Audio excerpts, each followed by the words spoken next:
मगध देश के जंगलों में एक खूंखार डाकू का राज हुआ करता था। वह डाकू जितने भी लोगों की हत्या करता था, उनकी एक एक उंगली काटकर माला की तरह गले में पहन लेता। इसी वजह से डाकू को सभी अंगुलिमाल के नाम से जानते थे। मगध देश के आसपास के सभी गांवों में अंगुलिमाल का आतंक था। एक दिन उसी जंगल के पास के ही एक गांव में महात्मा बुद्ध पहुंचे। साधु के रूप में उन्हें देखकर हर किसी ने उनका अच्छी तरह स्वागत किया। कुछ देर उस गांव में रुकते ही महात्मा बुद्ध को थोड़ा अजीब सा लगा। तभी उन्होंने लोगों से पूछा, आप सभी लोग इतने डरे और सहमे सहमे से क्यों लग रहे हैं? सबने एक एक करके अंगुलिमाल डाकू द्वारा की जा रही हत्याओं और उंगली काटने के बारे में बताया। सभी दुखी होकर बोले कि जो भी उस जंगल की तरफ जाता है, उसे पकड़कर वो डाकू मार देता है। अब तक वो 99 लोगों को मार चुका है और उनकी उंगली को काटकर उन्हें गले में माला की तरह पहनकर घूमता है। अंगुलिमाल के आतंक की वजह से हर कोई अब उस जंगल के पास से गुजरने से डरता है। इन सभी बातों को सुनने के बाद भगवान बुद्ध ने उसी जंगल के पास जाने का फैसला ले लिया। जैसे ही भगवान बुद्ध जंगल की ओर जाने लगे तो लोगों ने कहा कि वहां जाना खतरनाक हो सकता है।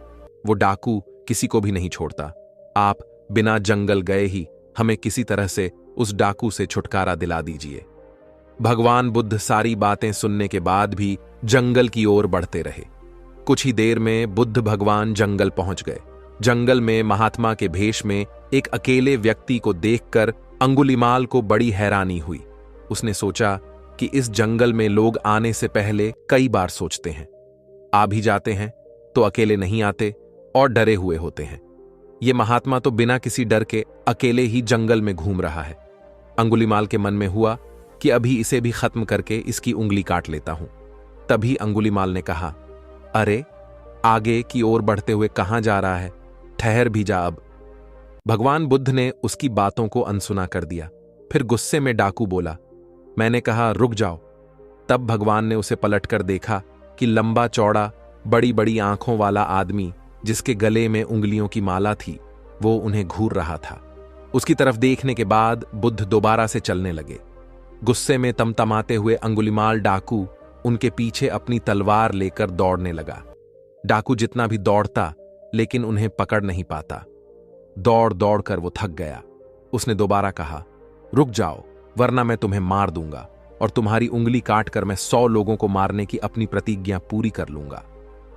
भगवान बुद्ध बोले कि तुम अपने आप को बहुत शक्तिशाली समझते हो ना, तो पेड़ से कुछ पत्तियां और टहनियां तोड़कर ले आओ।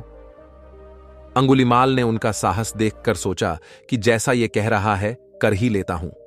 वो थोड़ी देर में पत्तियां और टहनियां तोड़कर ले आया और कहा, ले आया मैं इन्हें।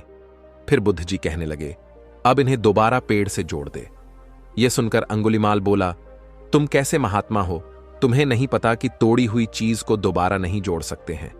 भगवान बुद्ध ने कहा कि मैं यही तो तुम्हें समझाना चाहता हूं कि जब तुम्हारे पास किसी चीज को जोड़ने की ताकत नहीं है तो तुम्हें किसी वस्तु को तोड़ने का अधिकार भी नहीं है। किसी को जीवन देने की क्षमता नहीं तो मारने का हक भी नहीं। यह सब सुनकर अंगुलिमाल के हाथों से हथियार छूट गया। भगवान आगे बोले, तू मुझे रुक जा कह रहा था। मैं तो कब से स्थिर हूं। वो तू ही है जो स्थिर नहीं है। अंगुलिमाल बोला, मैं तो एक जगह पर खड़ा हूं, तो कैसे अस्थिर हुआ और आप तब से चल रहे हैं? बुद्ध भगवान बोले, मैं लोगों को क्षमा करके स्थिर हूं और तू हर किसी के पीछे उसकी हत्या करते हुए भागने की वजह से अस्थिर है। यह सब कुछ सुनकर अंगुलिमाल डाकू की आंखें खुल गईं और उसने कहा, आज के बाद से मैं कोई अधर्म वाला कार्य नहीं करूंगा। रोते हुए अंगुलिमाल डाकू भगवान बुद्ध के चरणों पर गिर गया। उसी दिन अंगुलिमाल ने बुराई का रास्ता छोड़ा और वो बहुत बड़ा सन्यासी बन गया। कहानी से सीख, सही मार्गदर्शन मिलने पर व्यक्ति बुराई की राह को छोड़कर अच्छाई को चुन लेता है।